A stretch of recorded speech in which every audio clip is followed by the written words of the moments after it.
अस्सलामुअलैकुम, कैसे हैं आप। उम्मीद है कि सब ठीक होंगे। अल्हम्दुलिल्लाह मैं भी ठीक हूँ। आज हम बनाएंगे बच्चों की पसंद दूध की सेवइयाँ।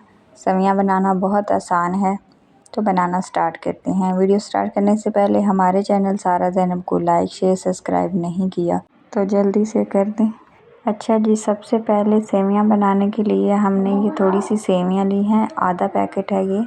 इसको तोड़ के बिल्कुल बारीक कर ली हैं। यहाँ पे मैंने एक पैन लिया है और उसमें 1 चम्मच ऑयल डालकर इसको हम रोस्ट कर लेंगे। सेवइयाँ को 1 से 2 मिनट के लिए। कलर तो पहले ही इसका ब्राउन होता है, गोल्डन, और हल्की सी बस हमने इसको रोस्ट करना है 1 मिनट तक। यहाँ पे सेवइयाँ हमारी रोस्ट हो चुकी हैं, इसको हम निकालेंगे। फिर 1 चम्मच ऑयल डालकर पैन में ये ड्राई फ्रूट हैं थोड़े से, इसको भी हम रोस्ट कर लेंगे। ड्राई फ्रूट जितने भी आपके पास हों आप ज़्यादा कम कर सकते हैं। मेरे पास थोड़े से थे तो मैंने ये डाल लिए हैं।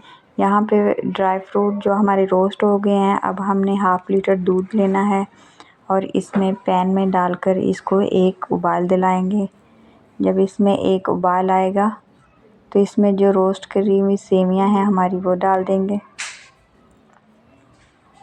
यहाँ पे सेवइयाँ मैंने डाल दी हैं। अब इसको हम 4 से 5 मिनट तक पका लेंगे। जैसे ये थोड़ी सी गाढ़ी होगा दूध इसका, तो इसमें हाफ़ कप मैंने चीनी डाली है। आप अपने टेस्ट के हिसाब से डाल सकते हैं, ज़्यादा कम। कुछ लोग मीठा ज़्यादा खाते हैं, कुछ कम खाते हैं। हम नॉर्मल खाते हैं तो मैंने आधा कप डाल दिया है। इसको हमने अच्छी तरह 4 से 5 मिनट और पकाना है, जब तक हमारा दूध और सेवइयाँ गाढ़ी नहीं हो जाती। यहाँ पे दूध हमारा बिल्कुल गाढ़ा हो चुका है और सेवइयाँ भी पक चुकी हैं। फ्लेम अब ऑफ़ करेंगे, हम इसको करेंगे डिश आउट। मज़ेदार सी सेवइयाँ दूध वाली हमारी तैयार हो गई हैं। हम इसको किसी ट्रे में और या प्लेट में निकाल लेंगे। अब जो हमने ये ड्राई फ्रूट रोस्ट करे थे ये डाल देंगे अच्छी तरह इसके ऊपर। हम इसके सेवइयाँ के अंदर मैंने इसलिए नहीं डाले कि वो शीर खुरमा बन जाता है। शीर खुरमे में ज़्यादा ड्राई फ्रूट सेवइयों के अंदर भी डाले जाते हैं और ऊपर भी।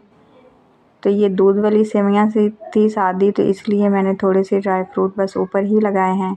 मज़ेदार सी दूध वाली सेवइयाँ हमारी तैयार हो चुकी हैं। वीडियो अच्छी लगे तो लाइक शेयर सब्सक्राइब ज़रूर कीजिएगा। मिलते हैं किसी नई रेसिपी के साथ, तब तक के लिए अल्लाह हाफिज़।